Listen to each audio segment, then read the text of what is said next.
धर्मराज युधिष्ठिरांनी विचारले, जनार्दन, वैशाख महिन्याच्या कृष्ण पक्षात कोणती एकादशी येते? तिचा विधी व महात्म्य सविस्तर सांगण्याची कृपा करावी. भगवान श्रीकृष्ण म्हणाले, राजन, आपण सर्व लोकांच्या हितासाठी अतिशय उत्तम प्रश्न विचारला.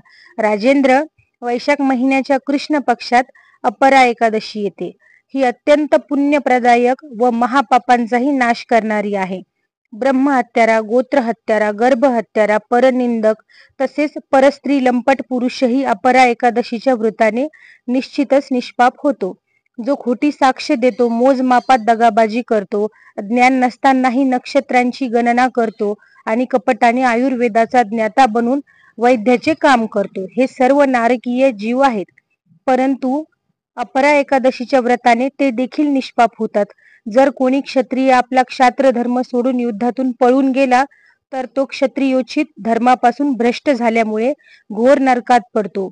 जो शिष्य विद्या प्राप्त करून स्वतःच गुरूंची निंदा करतो तो देखील महापापी होऊन भयंकर नरकात पडतो. परंतु अपरा एकादशी केल्याने अशा लोकांनाही सद्गती मिळते.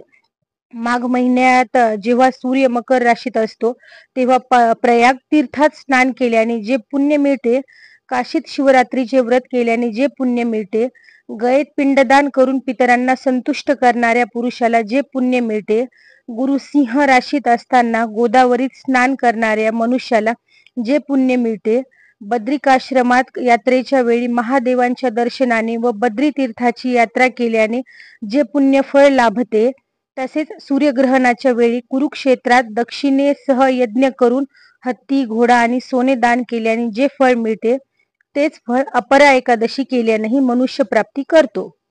अपरा एकादशीला उपवास करून भगवान वामनाची पूजा केल्याने मनुष्य सर्व पापांतून मुक्त होऊन वैकुंठात प्रतिष्ठित होतो.